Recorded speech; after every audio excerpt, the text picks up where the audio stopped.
ನಿನ್ನೆ ದಿವಸ ಮಾನ್ಯ ಕೆ ಆರ್ ಎಸ್ ಪಕ್ಷದ ಮುಖ್ಯಸ್ಥರು ರಾಜ್ಯಾಧ್ಯಕ್ಷರು ಮಾನ್ಯ ಶ್ರೀ ರವಿಕೃಷ್ಣ ರೆಡ್ಡಿಯವರು ಪತ್ರಿಕಾಗೋಷ್ಠಿಯನ್ನು ಮಾಡಿದ್ದಾರೆ ತುಮಕೂರಲ್ಲಿ. ಅವರಿಗೆ ಪಾಪ ನನಗನ್ಸುತ್ತೆ ಮಾಹಿತಿಯ ಕೊರತೆ. ಅದರಲ್ಲಿ ನಾನು ನೋಡಿದೆ, ಅವರ ಪತ್ರಿಕಾಗೋಷ್ಠಿಯನ್ನು ನೋಡಿದೆ. ಮಾಹಿತಿ ಕೊರತೆ ಬಹಳಷ್ಟು ಇದ್ದಂಗೆ ಕಾಣುತ್ತೆ. ಅವರು ನನ್ನ ಮೇಲೆ ವೈಯಕ್ತಿಕವಾಗಿ ಟೀಕೆಯನ್ನು ಮಾಡಿದ್ದಾರೆ, ಅಸಮರ್ಥ ಅಂತ ಹೇಳಿದ್ದಾರೆ. ಅದೆಲ್ಲ ಹೇಳಲಿ, ಅವರು ಹೇಳೋದ್ರಲ್ಲಿ ನಾನೇನು ಅದನ್ನು ಅಬ್ಜೆಕ್ಷನ್ ಮಾಡೋದಕ್ಕೆ ಹೋಗೋದಿಲ್ಲ.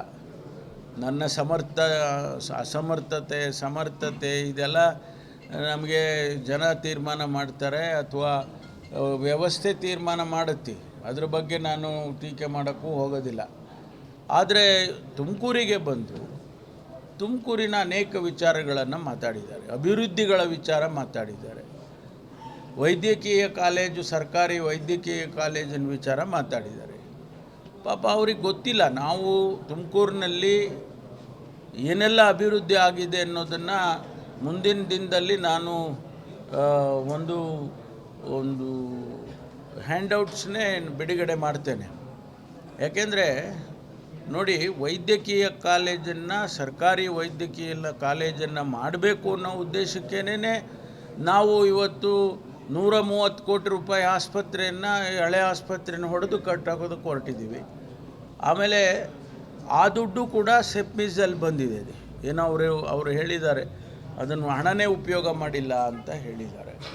ಆಮೇಲೆ 3 ತಾಲೂಕು, ಚಿಕ್ಕನಾಯಕನಹಳ್ಳಿ, ಆಮೇಲೆ ತಿಪ್ಟೂರು, ಗುಬ್ಬಿ, 3 ಮೈನಿಂಗ್ ತಾಲೂಕು ಅಂತ. ಆ ಮೈನಿಂಗ್ ತಾಲೂಕಲ್ಲಿ ದುಡ್ಡೇ ಖರ್ಚು ಮಾಡಿಲ್ಲ ಅಂತ 100 ಕೋಟಿ ರೂಪಾಯಿ ಈಗಾಗಲೇ ಅಪ್ರೂವಲ್ ಮಾಡಿ ಆ ಸೆಪ್ಮಿಸ್ ಇದರದ್ದು ಅಧ್ಯಕ್ಷರಿದ್ದಾರಲ್ಲ ಮಾನ್ಯ ಜಸ್ಟಿಸ್ ಸುದರ್ಶನ್ ರೆಡ್ಡಿ ಅವರು ಅಪ್ರೂವ್ ಮಾಡಿ ಕೊಟ್ಟಿದ್ದಾರೆ. ಆ ಕೆಲಸಗಳು ನಡೀತಾ ಇದೆ. ಅದು ಆಯಾಯ ಕ್ಷೇತ್ರದ ಶಾಸಕರೇ ತೀರ್ಮಾನ ಮಾಡಿದ್ದಾರೆ, ನಮ್ಮ ಕ್ಷೇತ್ರಕ್ಕೆ ಏನು ಬೇಕು ಅನ್ನೋದನ್ನು ತೀರ್ಮಾನ ಮಾಡಿದ್ದಾರೆ. ಆ ಗೈಡ್ಲೈನ್ಸ್ ಕೊಟ್ಟಿದ್ದಾರೆ ಅವರು. ಎಜುಕೇಷನ್ಗೆ, ಹೆಲ್ತ್ಗೆ, ರೂರಲ್ ಡೆವಲಪ್ಮೆಂಟ್ಗೆ, ಫಾರೆಸ್ಟ್ಗೆ ಅಂದರೆ ಎನ್ವಿರಾನ್ಮೆಂಟಲ್ ಇದಕ್ಕೆ ಈ ರೀತಿ ಗೈಡ್ಲೈನ್ಸನ್ನು ಕೊಟ್ಟು ಆ ಗೈಡ್ಲೈನ್ಸನ್ನು ಒಳಗಡೆನೇ ಹಣ ಖರ್ಚು ಮಾಡಬೇಕು ಅಂತ ಹೇಳಿದ್ದಾರೆ. ಅದರಲ್ಲಿ ಮಾಡಿದ್ದಾರೆ. ಆ 3 ತಾಲೂಕು ನಾನು ಅವರಿಗೆ ಪರ್ಸನಲಾಗಿ ಭೇಟಿ ಮಾಡಿ ನೋಡಿ, ಆರೋಗ್ಯದ ದೃಷ್ಟಿಯಿಂದ, ಶಿಕ್ಷಣದ ದೃಷ್ಟಿಯಿಂದ ಜಿಲ್ಲೆನೇ ಒಂದು ಯೂನಿಟ್ ಅಂತ ತೊಗೊಳ್ಳಿ. ಬರೀ 2,000 ಕೋಟಿನ ತೊಗೊಂಡೋಗಿ ಬರೀ 3 ತಾಲೂಕಿಗೆ ಖರ್ಚು ಮಾಡಿದರೆ ಆವಾಗ ತಾರತಮ್ಯ ಆಗುತ್ತೆ, ಬೇರೆ ತಾಲೂಕುಗಳಿಗೆ ಡೆವಲಪ್ಮೆಂಟ್ ಆಗೋದಿಲ್ಲ. ಅದಕ್ಕೋಸ್ಕರ ನೀವು 2 ಕ್ಷೇತ್ರ ಅಂತೂ ಎಜುಕೇಷನ್ ಆ್ಯಂಡ್ ಹೆಲ್ತು ನಮಗೆ ಪರ್ಮಿಷನ್ ಕೊಡಿ ಅಂತ ಕೇಳ್ಕೊಂಡಿದ್ದೆ. ಅವರು ಕೊಟ್ಟಿದ್ದಾರೆ. ಈಗ ಕೆಲಸಗಳು ಪ್ರಾರಂಭ ಆಗಿದ್ದಾವೆ, ಎಲ್ಲ 3 ಕ್ಷೇತ್ರದಲ್ಲೂ ಆಗಿದ್ದಾವೆ. ಈಗ ಜಿಲ್ಲೆ ಒಳಗೂ ಕೂಡ ಪ್ರಾರಂಭ ಆಗುತ್ತೆ.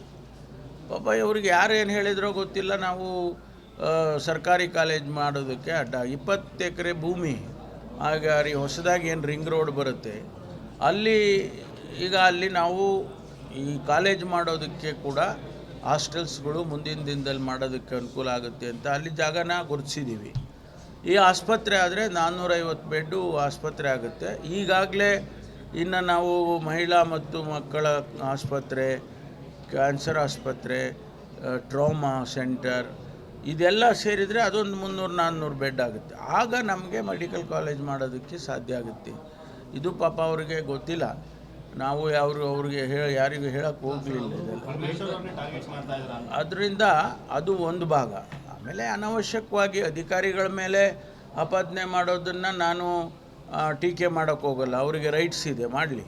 ಅದಕ್ಕೆ ಜಿಲ್ಲಾಧಿಕಾರಿಗಳಿರ್ಬೋದು, SP ಅವರಿರ್ಬೋದು, ಇಡೀ ಜನಸಮುದಾಯಕ್ಕೆ ಗೊತ್ತಿದೆ ಏನು ಕೆಲಸ ಮಾಡಿದ್ದಾರೆ, ಅವರೆಲ್ಲ ಏನು ಮಾಡ್ತಾ ಇದ್ದಾರೆ ಅಂತ. ಇಲ್ಲ ಅವ್ರ ಮೇಲೆ ಸ್ಪೆಸಿಫಿಕ್ ಆಗಿ ಕರಪ್ಷನ್ ಚಾರ್ಜಸ್ ಇದ್ದರೆ ಅಥವಾ ಇನ್ನೇನಾದರೂ ಮ್ಯಾನಿಪುಲೇಟ್ ಮಾಡಿದರೆ ಅದನ್ನು ನಾವು ಸರ್ಕಾರ ಗಮನಿಸುತ್ತೆ. ಅದು ಬಿಡಿ, ಅದು ನೋಡಿ, ಯಾರೂ ಉದ್ದೇಶಪೂರ್ವಕವಾಗಿ ಮಾಡಲಿಲ್ಲ.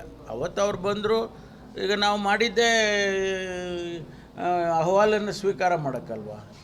ಅವ್ರು ಬಂದು ಅಹವಾಲು ಕೊಟ್ಟಿದ್ದರೆ ನಾವು ಯಾರು ಬೇಡ ಅಂತೀವಿ. ಅದಕ್ಕೆ ನಾನು 11 ಗಂಟೆಯಿಂದ 3:30ವರೆಗೂ ಕೂಡ ನಾನು ಕೂತ್ಕೊಂಡು ಅಲ್ಲಿ ಎಲ್ಲರ ಪ್ರತಿಯೊಬ್ಬರ ಅಹವಾಲನ್ನು ತೊಗೊಂಡ್ರೆ ಅವರು ಬಂದು ಕೊಡಬೇಕು. ಅವ್ರನ್ನ ಬೇಡ ಅಂತ ಯಾರಾದರೂ ಬೇಡ ಅಂತ ಹೇಳಿದ್ರ? ಬಂದು ಏಕಾಏಕಿಯಾಗಿ ಅವರು ಬೇರೆ ಬೇರೆ ರೀತಿಯಲ್ಲಿ ಅವ್ರು ವರ್ತನೆ ಮಾಡಿದ್ದು. ಅಷ್ಟಕ್ಕೋಸ್ಕರ ಆ ರೀತಿ ಘಟನೆ ನಡೀತೆ ವಿನಃ ಯಾರೂ ಉದ್ದೇಶಪೂರ್ವಕವಾಗಿ ಅವರನ್ನು ಟಾರ್ಗೆಟ್ ಮಾಡಿ ಮಾಡುವಂಥ ಕೆಲಸ ಯಾರಿಂದನೂ ಆಗಲಿಲ್ಲ. ಅವರು ಕೂಡ ಅದನ್ನು ಅರ್ಥ ಮಾಡಿಕೊಂಡ್ರೆ ಒಳ್ಳೆಯದು ಅಂತ ಹೇಳಿ ಈ ಸಂದರ್ಭದಲ್ಲಿ ಹೇಳ್ತೀನಿ. ಅಷ್ಟೇ ಕ್ಲಾರಿಫಿಕೇಶನ್. ಬಳ್ಳಾರಿಯಿಂದ ತಂದಂಥ ಹಣವನ್ನು ಯೂಸ್ ಮಾಡಿದ್ದೀವಿ ಅಂತ ಹೇಳಿದೆ ಲಾಸ್ಟ್ ಟೈಮ್.